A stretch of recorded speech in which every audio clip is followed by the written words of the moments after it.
आपल्याबरोबर काही चांगलं घडलं की आपण सदैव देवाचं देवा माझ्या पाठीशी असंच राहा, आणि काही वाईट घडलं की आपण देवाला दोष देतो की माझ्याबरोबर असं का घडलं.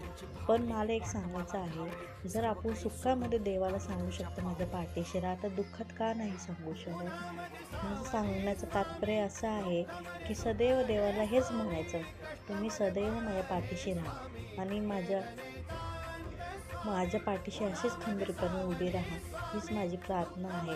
आणि मनाशी धीर देत हेच सांगायचं, माझं सर्व चांगलंच होणार, नक्की होणार. स्वामी माझं सर्व चांगलं करणार, सदैव माझ्या पाठीशी राहा. श्री स्वामी समर्थ.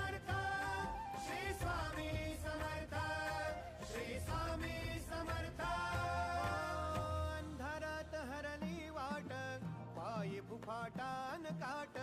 अंधारात हरली वाट, पायी फुफाटा